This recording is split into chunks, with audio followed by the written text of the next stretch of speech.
are what we know got away, but the unknown gotaways are those people that have elected to evade apprehension. And by evading apprehension, they're telling us one thing: they do not want to be caught. These are bad people, criminal aliens. We need somebody strong on this border like President Trump.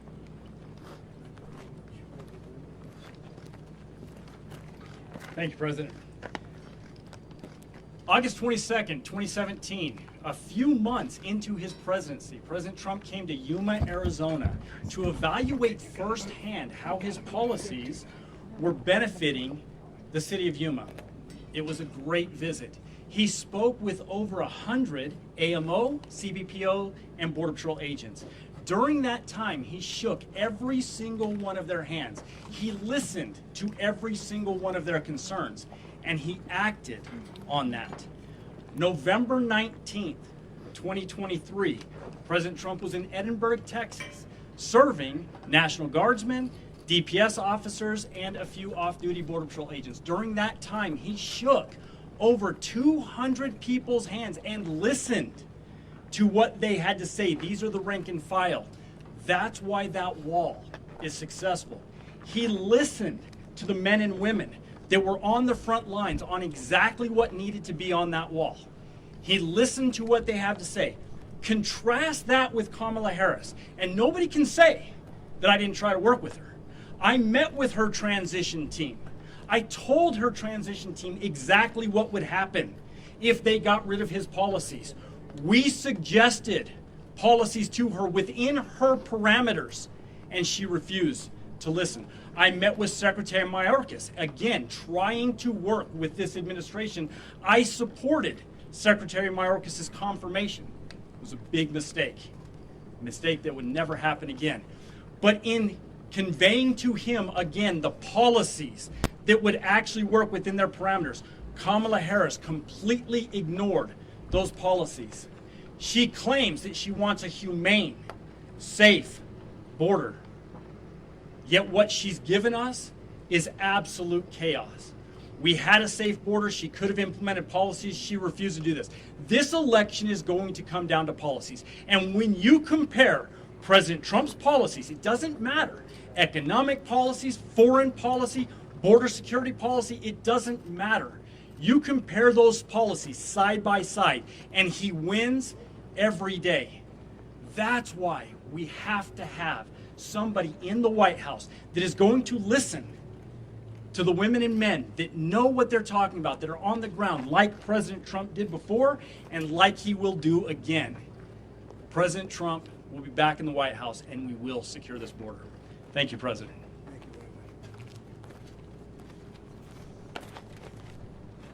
Good morning, everyone. My name is Mark Downs. I'm the sheriff here in Cochise County, Arizona here, and also the chairman for National Sheriff Association for Border Security. Let me just say, on behalf of America's sheriffs, behalf of my good citizens here and all those who wear a badge, thank you, President Trump, for coming here. We appreciate you. It's good seeing you again also. I will say this, my community's tired, my community's frustrated. Over the last 3.5 years, what we've dealt in this county when it comes to crime, the policies that have failed this country, the policies that have failed our citizens, and the tragedies that my neighbors are addressing silently because nobody's listening. Over the last 31 months here in Cochise County, to see the real impact of a community, we have booked 3,762 people in my county jail for border-related crimes. These are not immigration issues. These are border-related crimes, up to double-digit murders. It's cost my county $12.5 million. I get $0 from the federal government on that. When President Trump took office, 6 years ago, you probably never heard much about fentanyl. President Trump's last year in office, in 2020, there was a little 2 million pills seized in Arizona. Last year, there was 111 million fentanyl pills seized in Arizona. You wonder where the epidemic's coming from? It's our cartels who have been allowed to commit these crimes. And I'll say this, thanks to 51% of Congress, we have cut our DEA budgets in this country. We have less DEA agents in Arizona than we ever had before, and we lead the nation with fentanyl.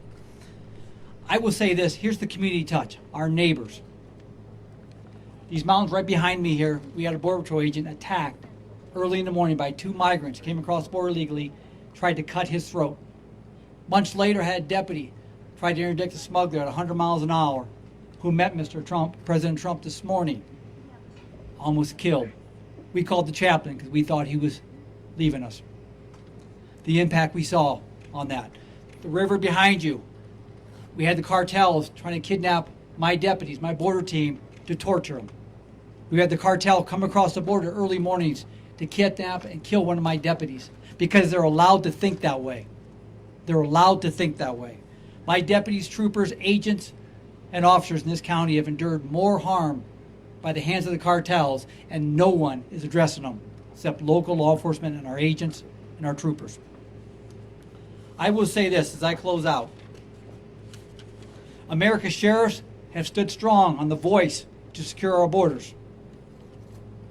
We have tried everything to meet with President Biden and Vice President Harris, the border czar. This is the first president administration in modern day that has never met with one America's sheriff to address border.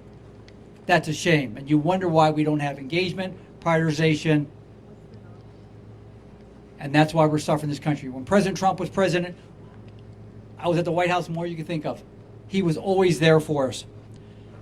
I can assure you, Mr. President, this community and our law enforcement professionals will never give up hope.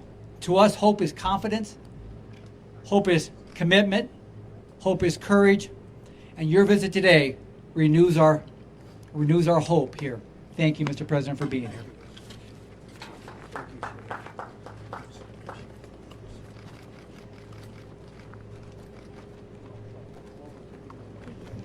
So thank you very much, everybody. It's a very sad time for this country in many ways. You had a candidate. I was no fan of Joe Biden, but the way he was taken out was a coup. He got 14 million votes, and the person running now got none. She was disgraced. She was figured out by the Democrat voters.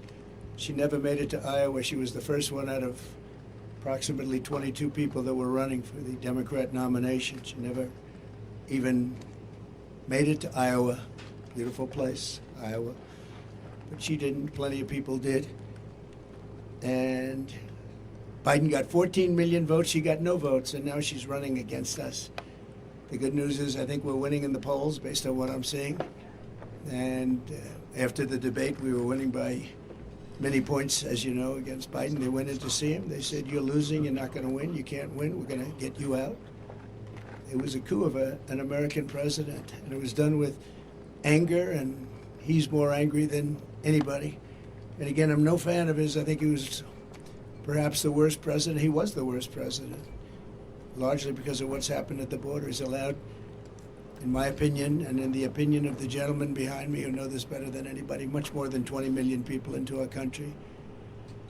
Many from prisons and jails, many from mental institutions, insane asylums, and many terrorists. And this was, when I left, this is a very famous chart now because this chart probably saved my life.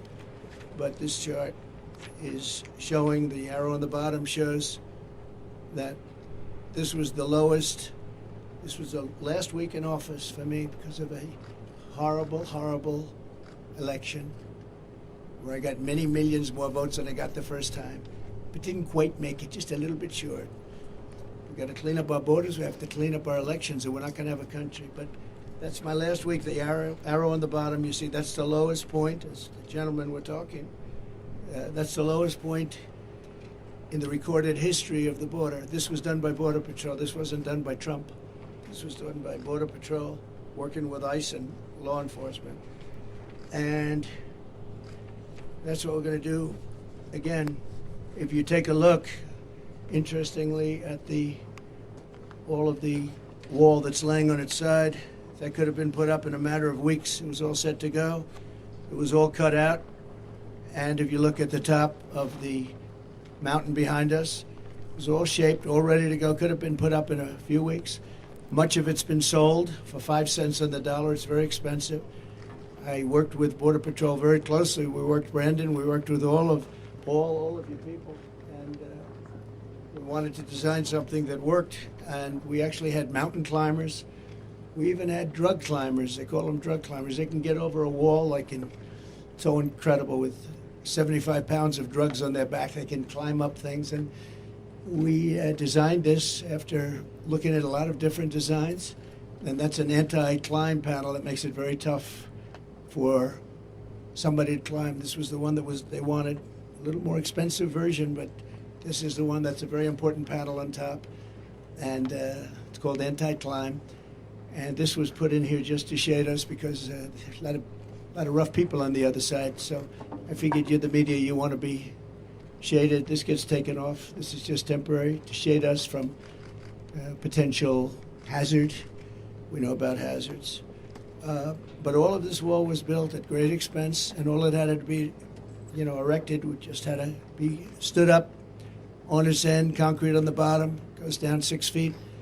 It also went down and shielded from tunnels because we went down about as far as it's practical for them to go down. They build tunnels under walls. We went down pretty deep. We'd go down a lot deeper than the wall, made it very tough for them. And we stopped that, and we stopped people from coming over. But when they refused to, I built hundreds of miles of this. By the way, as far as the eye can see, you look at the other direction, as far as the eye could see, and then I'd hear people say, oh, he didn't build the wall. We built the wall. We built much more than I was anticipated to build. And we were going to build an extra 200 miles. Much of this is that, which is much more than I said I was going to do, because as we built it, they would go around the edges. So we were going further and further out, and it worked. We had the best numbers ever, and we had them largely because of the wall, and also because the Mexican military helped us, which they never helped at any time. They never helped. And we were very proud of it. So we went from the best numbers in recorded history to the worst numbers in recorded history or any other history. And we have a Marxist that's running, and I don't think you can let her. This country is not ready for a Marxist president. She will never build the wall. She doesn't want to build the wall. She's only saying if she changes her mind, it's only because she wants to get elected, because who wouldn't want to have a strong border? You need strong borders and strong elections, and we have neither. But we're going to have very strong borders, and we're going to have very strong elections soon. The people are fed up. It's common sense. The people are just fed up. And you saw it. Everybody coming from the airport saw the thousands and thousands of people lined up. It looked like Lindbergh coming in from what he did at the time. Broadway, it was amazing when you see all those people it's a long drive from the airport, and so many thousands and thousands of people. The people in my car say, I've never seen anything like that. We're in the middle of an area that's not well populated, and to have thousands of people like that is pretty unbelievable. I hope you got to see it.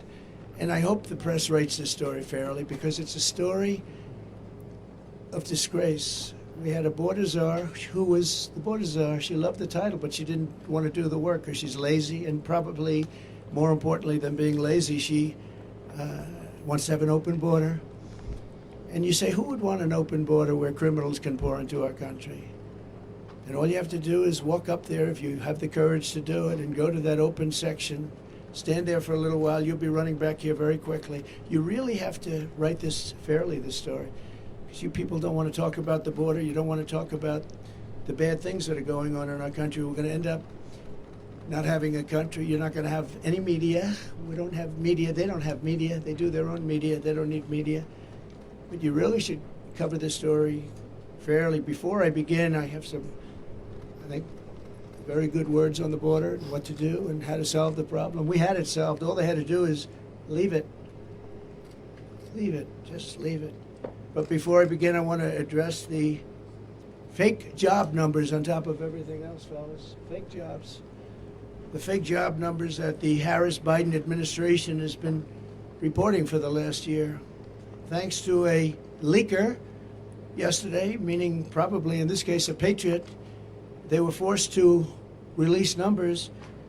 They claimed falsely that they created 818,000 jobs. So they said they did almost 1 million jobs, 818,000 jobs that actually didn't exist. They were phantom jobs. They're called phantom jobs. The reason they did that is because I was even a little surprised their job numbers look better, because I know the economy's lousy. Everyone here knows it. It's lousy. These people behind me know it's lousy. We have the worst inflation, I believe, in the history of our country. And that's absolutely killing people. But it's 818,000 jobs, almost a million. And these are just the jobs we found out about. There's a lot of other false things that now are being looked at. That number will increase. So they reported false numbers. And this isn't a revision. There's never been anything like this. This is a fraud put out by Harris and by Biden. And they were going to release the real numbers. It's called a revision after the election. But it got found out before the election. And I hope you're going to write about it. But it's a big story. And it's a story that's going to be going very far. People are very upset about it, including government officials are very upset about it. Even people that are Democrats are because it's a pure fraud. You know, when you have a revision, you have a few jobs one way or the other, and they get it straight at the end of the month. But this one was sheltered for a long time, and they wanted to release it after November 5th. I wonder why, when it didn't really matter too much, but even then it mattered. But so I hope you're going to report it. Almost 1 million jobs were phantom jobs. They were fake jobs, just like a lot of reporting is fake. And I hope you're going to report it because people have to hear it.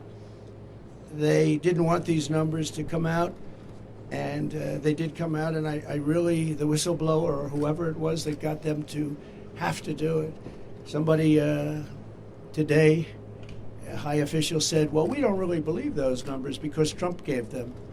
I didn't give them. I got them from the administration, from the Labor Bureau, and these are the stats that were just let out. In fact, officially, I mean, they just came out. They were released in, officially released. Those are official numbers. Has nothing to do with me. I just happen to be playing the role of a reporter for a change. But I hope you're going to do something with it because I think it's a serious thing. But it's the same as everything else. And I'm so glad that we decided to do this. It's a little dangerous to do. I hate to tell you, you guys are in danger with the kind of weaponry that we have, but I felt it was important to do.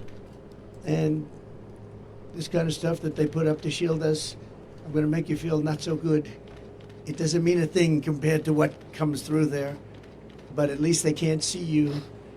But it's dangerous territory, and these people have unbelievable courage. The Border Patrol, ICE, the police, local law enforcement, unbelievable. I don't even know how they do it. They talk about, I was courageous. These people are courageous. They go through this every day. And the amount of horrible injuries sustained in fights and shootings are just incredible. Not reported, but incredible. We're here today on the southern border in Arizona where Comrade Kamala Harris, I call her comrade because she is a radical left Marxist. She wants open borders. She wants our country. I don't understand why anybody would want it, but she wants our country to be open to the world's criminals so they can come in and rape and pillage and do whatever they have to do. But she's the most radical left person who has ever run for high political office in our country's history. And by the way, the governor, who's done a poor job as governor of Minnesota, Walz, he's done a poor job, very poor job. His numbers are horrible. People are fleeing his state. I love his state. We should have won his state twice, but a lot of hanky-panky goes on there. Hasn't been won since 1972. Richard Nixon was the last one to win it.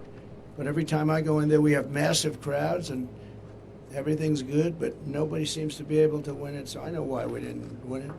People don't like to talk about it. But he's a horrible governor, has bad job numbers, bad numbers for leaving, a lot of people leaving the state.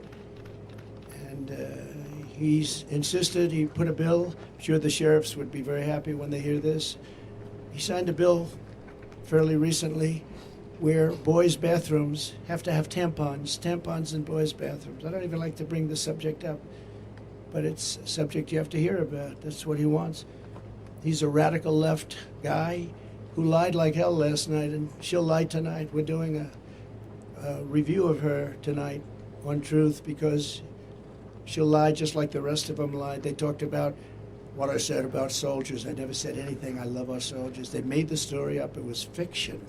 We had 26 people countering it, but nobody cares. They made up everything, so many different stories. They made up about Project 25. They've been told officially, legally, in every way that we have nothing to do with Project 25. They know it, but they bring it up anyway.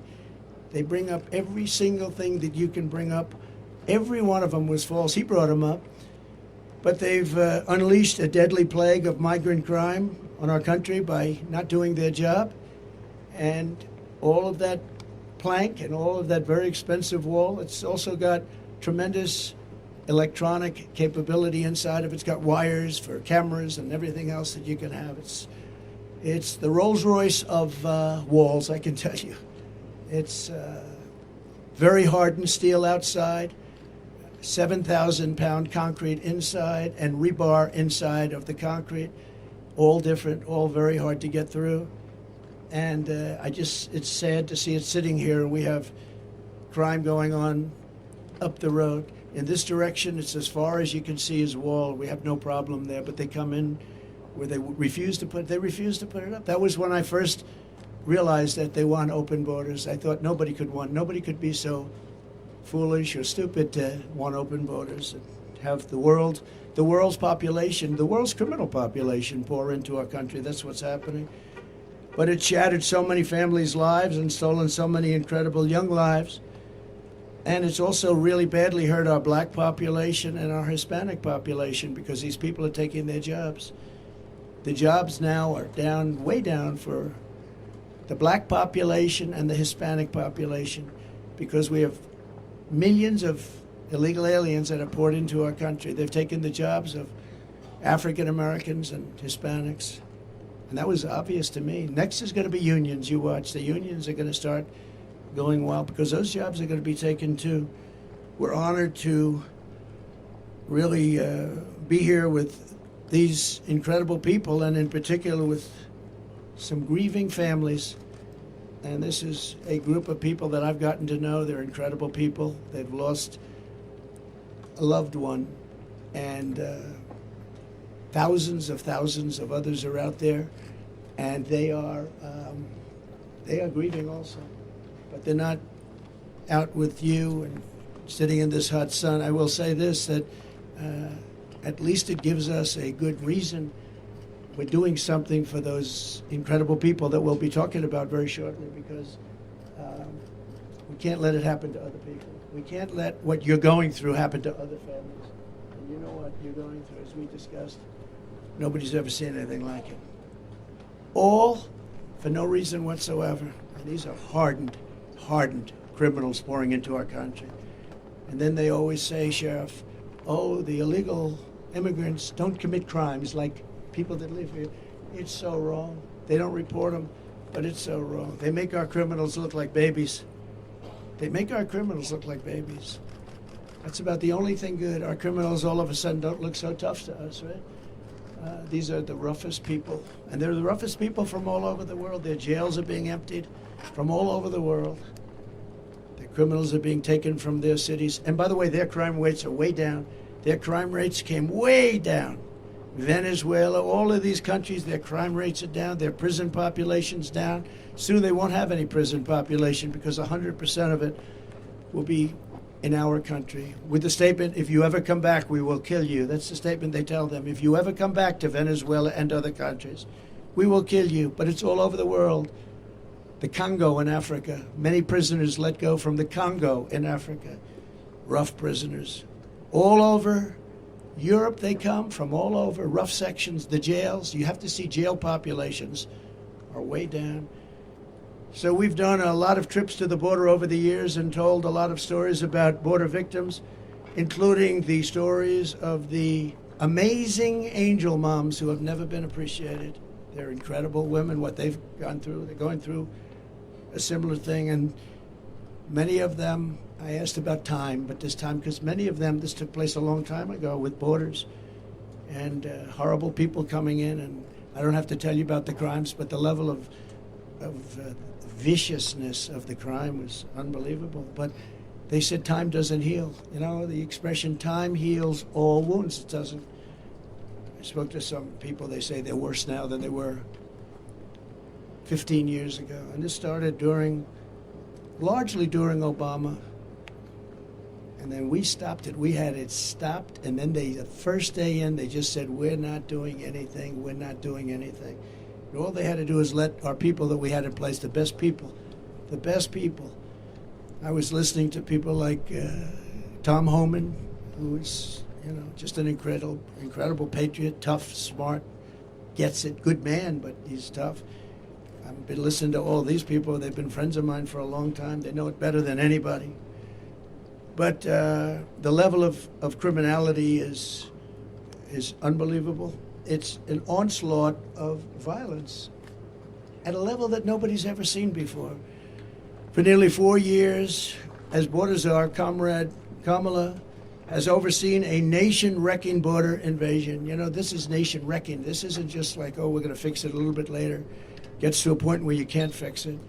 She's allowed at least 20 million people, all illegal aliens, into our country, including millions and millions of unvetted, fighting-age men from over 158 different countries. 150. Most people didn't realize you had that many countries, right? Just recently, Kamala let in the head of a Peruvian gang who was wanted for 23 murders. Welcome to the United States of America. On her orders, Border Patrol is being forced to free tens of thousands of illegal aliens from custody week after week after week. And these are very violent criminals, too. These are the most violent criminals that you'll ever see. Every day brings another story about innocent Americans being tortured, raped, murdered, and massacred by illegal aliens that Kamala Harris has set free in our country. Don't hold them, they're told. Don't hold them, let them free. They'll behave. Well, he killed 20 people. Oh, but over here it's different. Since Comrade Harris took over the border, there has been a 43% nationwide increase in violent crime and a 60% increase in rape. And the FBI should be ashamed of themselves when they report numbers, because in order to keep the violence numbers down, they didn't report some of the worst cities in the country, like Chicago and others. What a disgrace. The FBI did that. In New York this June, an illegal alien released into our country by Kamala approached two 13-year-old children with a machete in broad daylight in front of other people, forced them into the woods, tied them together by the wrist, and raped them over and over again. Over and over again. Two Kamala migrants were just arrested for the rape of a 46-year-old woman in Coney Island. I know Coney Island very well. That's where I sort of started. My office was out there. Brooklyn. Throwing her to the ground and raping her with a knife to her throat. One of them had previously been arrested for raping another woman, but instead of being deported, he was released into our country and told to enjoy your life. In Fort Wayne, Indiana, a woman who was offered a ride home by two illegal aliens was instead kidnapped, held down and raped, then driven around while the illegals discussed how they planned to kill her. They wanted to kill her. They didn't want to have a witness. And she miraculously escaped by throwing herself out of a rapidly moving car, was badly hurt, but she escaped, at least. Those people came from another country, and they were very violent, with an unbelievably violent background. Violence like you've never seen. In the Bronx recently, an illegal alien who Kamala set loose into the country approached a 36-year-old woman while pretending to ask for directions before he wrapped his arms around her throat, pinned her down on a park bench, and raped her publicly on a park bench. And she said, he wasn't trying to rape me, he was trying to kill me.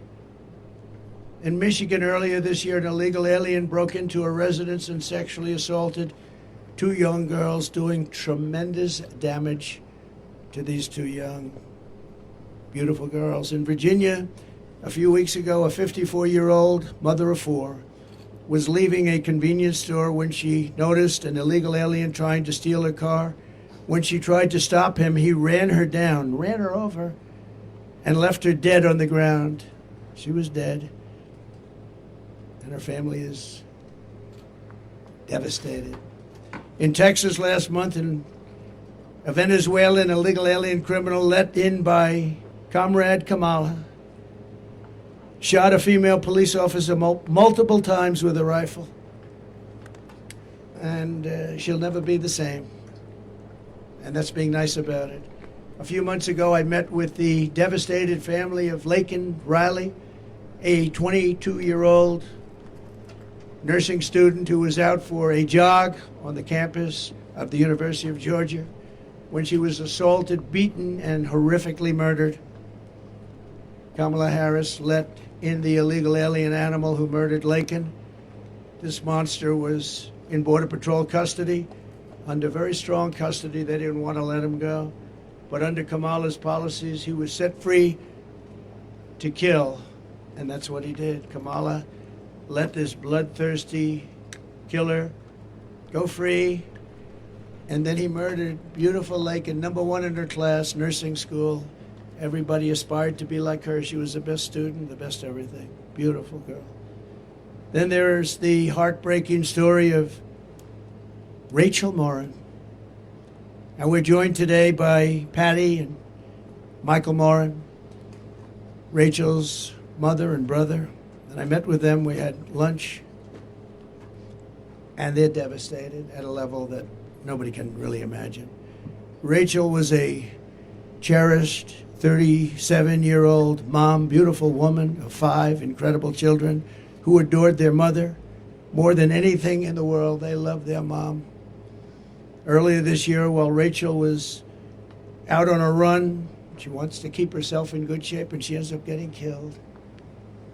In her neighborhood, she was brutally raped and murdered by an illegal alien who was led into America by Kamala Harris and her policies of stupidity. Savage person who committed this heinous crime first killed another woman in El Salvador before walking across our open border. Just walked right in. They didn't have this then. He then attacked a 9-year-old girl and her mother in a home invasion in Los Angeles where they were very badly hurt before murdering Rachel. And the area where Rachel lived in a very different part of this country.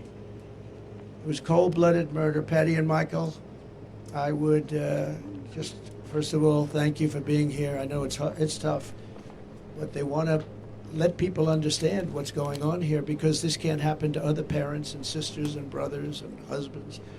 So if you would, I'd love you to say a few words. Thank you. Please.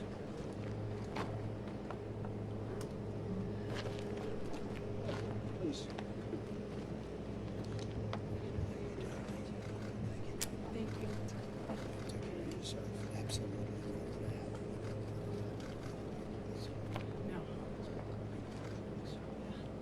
Hi, I was just thanking President Trump for the invitation to come and to share Rachel's story.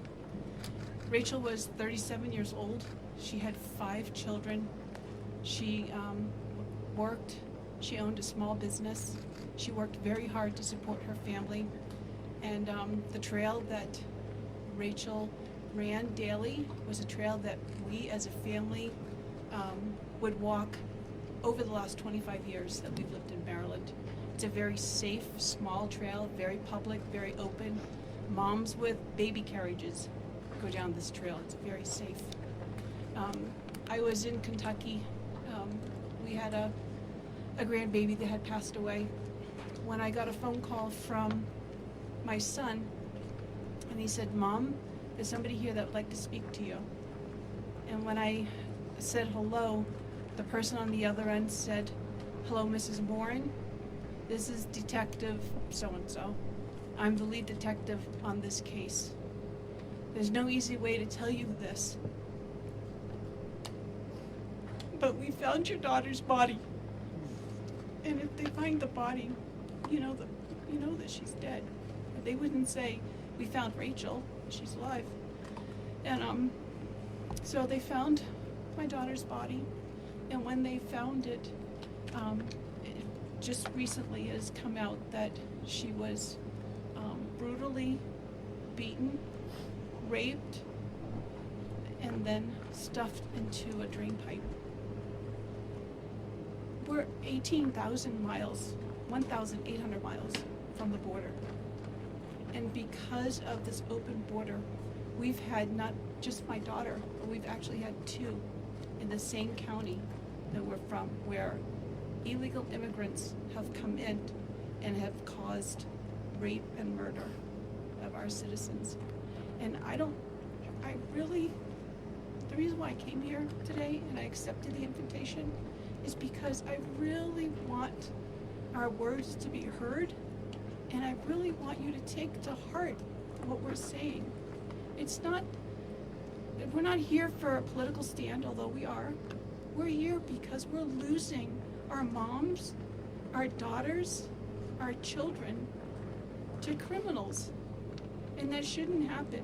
We should be taking care of our country, our people.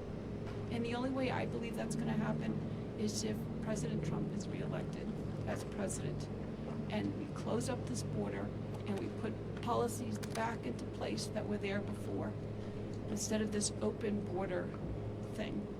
We're gonna end up being a third world country if it continues this way. And I hope that you would just take my words to heart, because it's devastating to lose a child, but even more devastating when you see the pictures or you see the body and you really understand what's happened to that person. So please take to heart, this is a very, very important issue, and it's one that's either going to make or break our country. It's not so much, it's about America, it's about Americans, it's about us taking and protecting ourselves and looking out for each other. It's about protecting our families.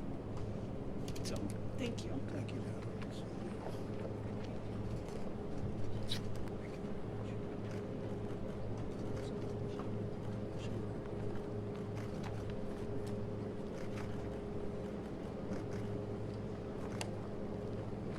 Thank you very much. Boy, and there's story after story like that. Also with us is Alexis Nungari and Hoamel Guevara, the loving mother and uncle of precious Angel Jocelyn Nungari. Jocelyn was a 12-year-old girl from Houston whose life was stolen by two criminal illegals that Harris freed into our country for no reason whatsoever. They were known as monsters. 2 months ago, after walking to the convenience store, these criminal migrants kidnapped Jocelyn, tied her up for 2 hours, violently assaulted her, and strangled her violently to death. Charged with Jocelyn's wicked murder are two illegal aliens from Venezuela who came across our border. Just walked across like there was nothing to it. Couldn't do that 5 years ago, 4 years ago. They were in Border Patrol custody. They were gotten, they were nabbed, and were then released into our country. Alexis, we cannot fathom your pain. There are so many people that are going through this pain. But we pledge to always hold Jocelyn in our hearts. And Alexis, I'd like to have you maybe come up and say a few words. Thank you very much.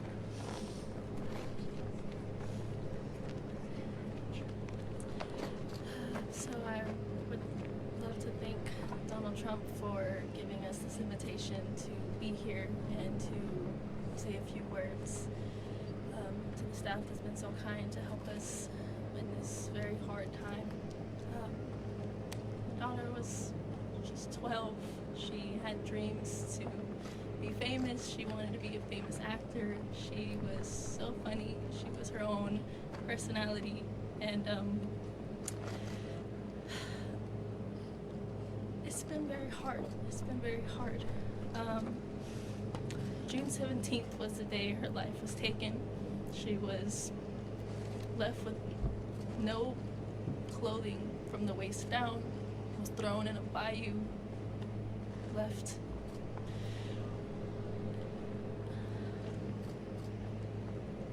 Was strangled to death.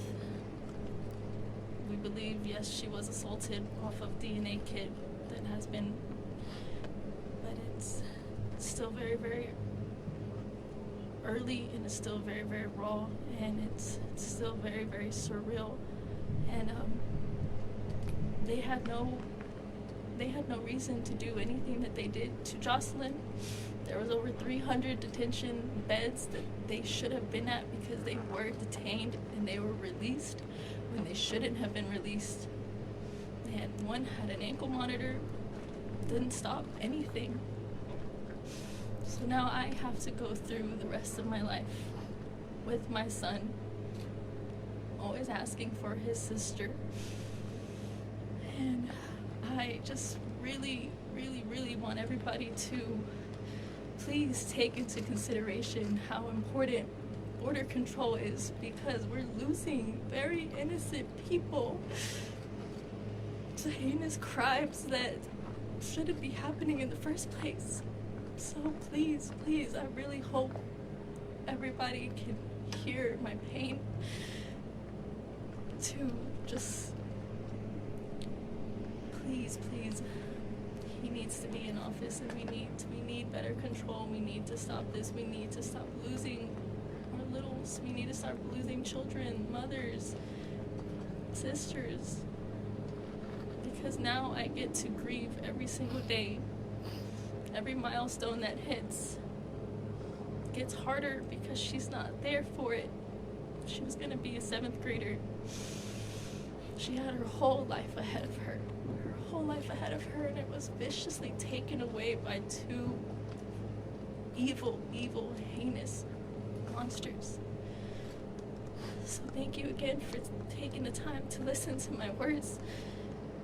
And please, help him make a change. Thank you. Thank you.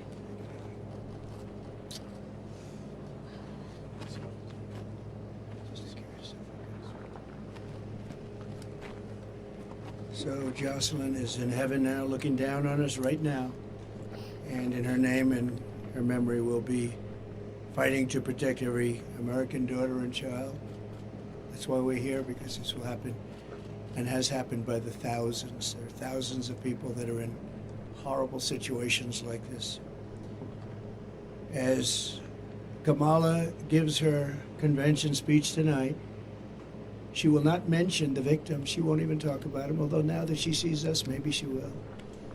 She'll not say their names or express remorse to their families. Kamala says she wants to talk about the future. No, these people want to go back to the safe past. We don't have a future with open borders and all of the other problems this country has. The crime problem, just like they rigged the 818,000 jobs number, they rigged the crime numbers too. That's also been a proven fact, just came out. But she's stolen the future of Lake and Riley and Rachel and our precious Jocelyn, just taking their lives away for no reason. When I left office, I gave Kamala Harris the strongest and most secure border in American history. These people have done an incredible job. They worked with lots of others. And if you came here illegally, you got caught and you were deported or put in jail, depending on what. In some cases, we put them in jail because we didn't want, they were so violent, we didn't want to take a chance that they'd come back. But generally, they were deported and brought into countries that wouldn't accept them before me. With me, they accepted them. They wouldn't take them back, but with me, they accepted them. I said, you're going to have a lot of problems if you don't. We ended catch and release. We had remain in Mexico. The greatest policy, remain in Mexico. How good was that? Everybody remained in Mexico until they were checked out, and either they came in or not. Most of them didn't qualify. Title 42, Safe Third agreements, and 500 miles of border wall that was very, very difficult to even think about getting over, around, or under. The final gaps of the wall were about to be sealed. Then Kamala came in and dismantled every single Trump border policy and halted all wall construction. And there it sits, but much of it's been sold. This is just a small example of what it was, what it is before they lift it up. So you can see on the ground behind me the sections of wall that taxpayers paid for, a lot of money, but Kamala refused to put up, just refused. She wouldn't do it. Everybody called. I even made some calls. I said, you got to put it up. You got to put it up. But she didn't want it open. She wanted a wide open border. What Biden and Kamala have done to the families here with me and so many others, thousands and thousands of others, not only killed, also really badly hurt to a point where they'll never lead a normal life again. It's shameful and it's evil. Every year under Harris, a new all-time record of illegal immigration has been set. Every single year our great borders are. She'll blow away Biden's reputation as being the worst president. She'll be a president that'll make him look good, just like Biden made Jimmy Carter look good. To get illegals into America as fast as possible, Harris has flown hundreds of thousands by airplane. You know, then they say, oh, well, we didn't want them to go. But then we found out a few months ago that they're flying them in over the border by airplanes to all over our country. Well, that means they do want them to come in, and flying in some very dangerous people. It's close to 1 million people, we think. Close to 1 million people were flown in over the border, and she's trying to say, well, we're in favor of borders. She just started this a short while ago. She's even launched a smartphone program that gives fast pass entry to thousands of illegal immigrants, all coming very quickly. You use the smart pass and you get immediate access into our country. Can you believe this? And then they're trying to say we believe in borders. They're flying right over our heads, right into the middle states, all over. Every border, and you've heard this, every border, you look at the different states, and put another way, every state is a border state now when you think about it, because they just come right past here and they get taken to other states that never even thought of a problem like this. And those are not happy campers. According to a new DHS report, Kamala Harris also lost more than 300,000 migrant children that she allowed to be trafficked into our country. These children are gone. Many of them are dead. And nobody does anything about it. 300,000 children are missing. Can you imagine that? Can you imagine if that were a Trump administration? Be the biggest story in history. Nobody even talks about it, just like they don't talk about the fact that Joe Biden got $27 million from different countries. And they don't talk about that, him and his family. Just came out from Congress. Nobody talks about it. I do have some good news, though, for the people standing behind me in particular, and maybe for some of the press that wants to hear good things. The Supreme Court just ruled that you're not allowed to have illegal aliens vote. Just came out just before I walked up. So illegal aliens are officially not allowed to vote in our country. And I give great credit to the Supreme Court. They have great courage in doing what they're doing. It's not easy, but that was one that everybody was hoping for. You know, a vast majority of people agree with that. It's a very small amount of people that don't. Who would want that? So thank you very much. And she's really provided Harris deportation immunity to the vast majority of criminal aliens living inside the United States. They've got immunity. They really have immunity. And importing MS-13 directly into our cities. MS-13 is the most vicious gang we feel. If I ask the sheriffs behind me, I think probably considered the most vicious gangs in the world. Wouldn't you say, Brandon? It's never seen anything like it. It's not even believable. I won't tell you about it. It's not even believable. As the DA of San Francisco, Kamala Harris was the godmother of deadly sanctuary cities. She was considered the godmother. All they're doing is protecting criminals, which set loose illegal alien criminals rather than hand them over to ICE, who are doing an incredible job. Under a program Kamala set up, an illegal alien arrested on drug charges in 2008 was set free to enjoy job training. A short time later, that same illegal alien attacked a 29-year-old beautiful young woman, Amanda Kiefer, stealing her purse and fracturing Amanda's skull. It was vicious and horrible, and Amanda's here with us, and I'd love to have Amanda come up and say a few words. Thank you.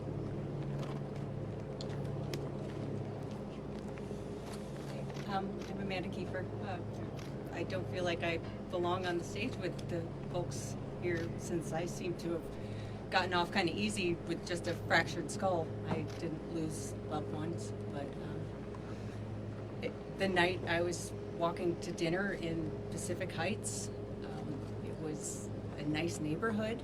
You wouldn't expect broad daylight for something violent to happen to you on the way to dinner. My purse was stolen, and I stepped into the street, and the car I jumped into came at me.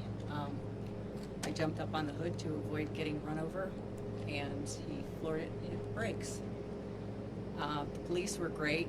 They had caught him and his accomplice in a really short time, because I remember being on a gurney in the hallway of the hospital, and I had to ID them. They were laughing as they fractured my skull. What was really the worst part about it all, though, is when I found out that taxpayer money was paying for job training for this guy who avoided going to prison for the first felony he committed for jobs he couldn't legally hold. It was kind of a wake-up moment for me, and I moved out of San Francisco because I didn't feel safe here. And I don't think our country is going to be safe under Kamala Harris.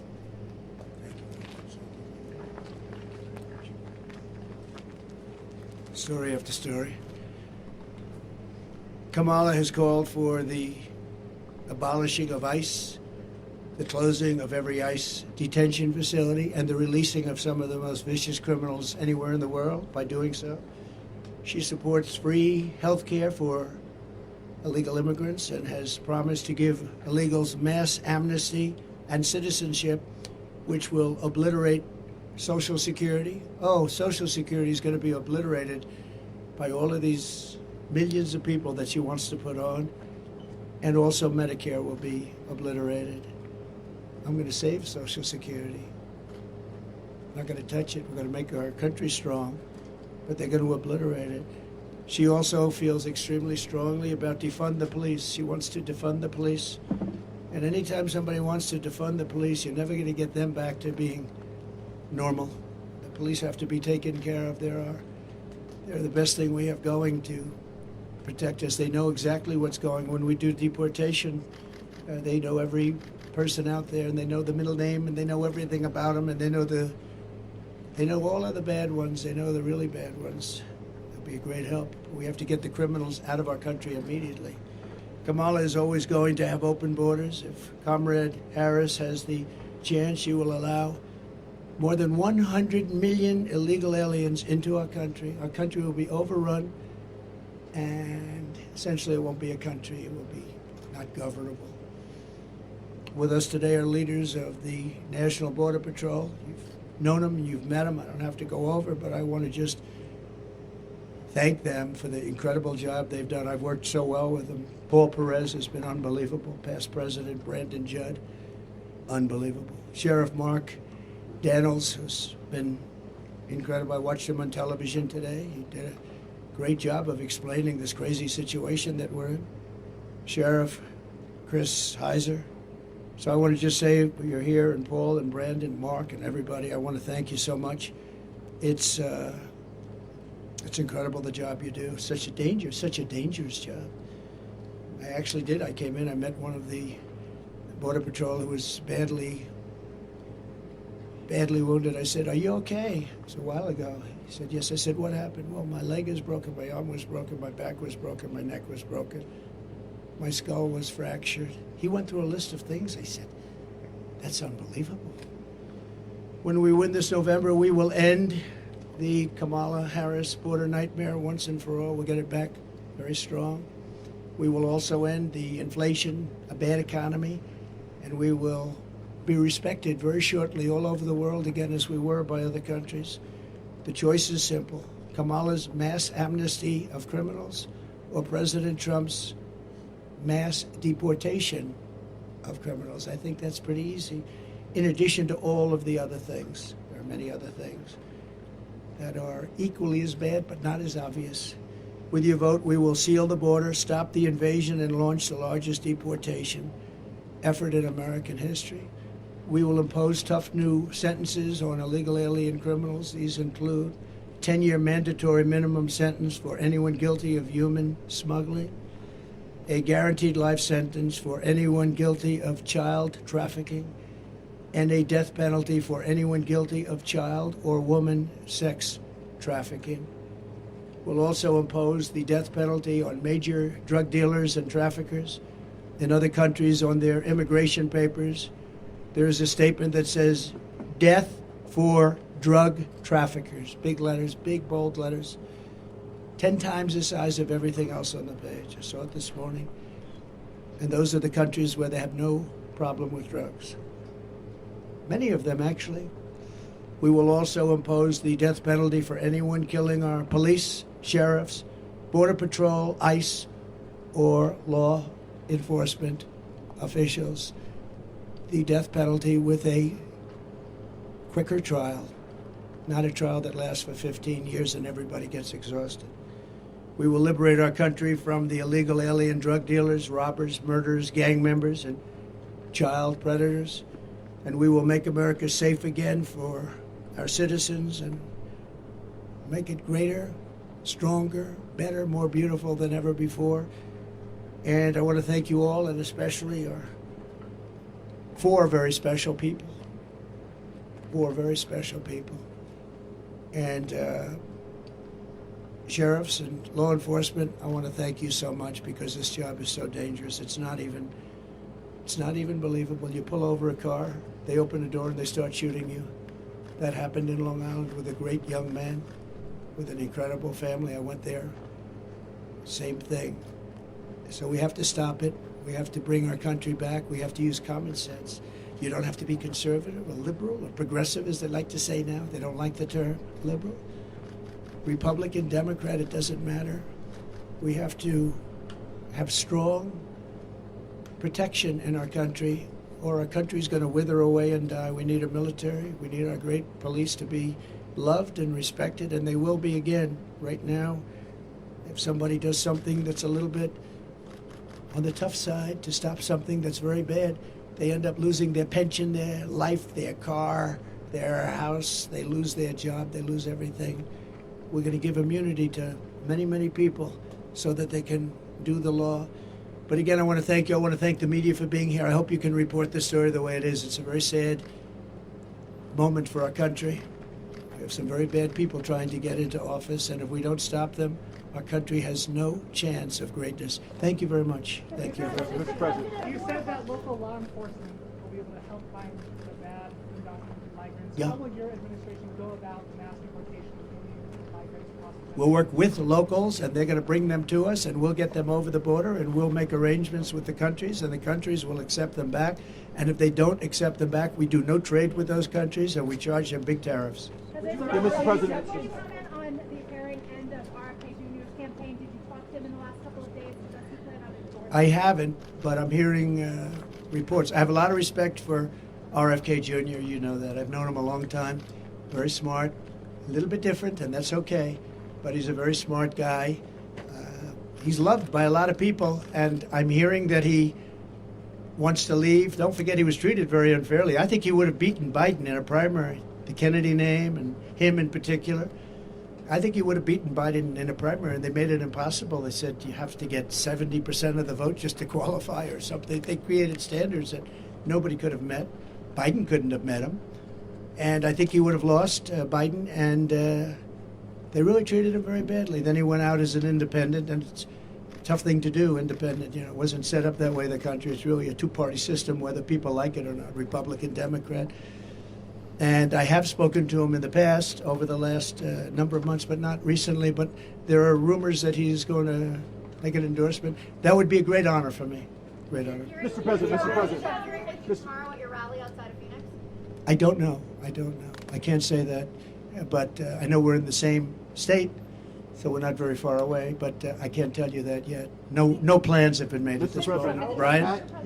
Yes, sir. As a parent, I'm hearing these stories. You're a parent yourself. What was going through your mind when you're hearing all these just horrible stories about losing your children? What was going through my mind is that, and I almost hate to say it in front of them, I don't know how they take it. I don't know how they can take it. You understand that? I think probably most of the people still. No. How do you take it? How do you do it? It's, it's like devastating when you see what happened. And these are incredible people. These people are incredible people. I got to know them.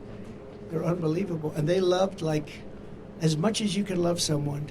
I spent time with all of them, and what goes through my mind is I don't know how the hell they take it.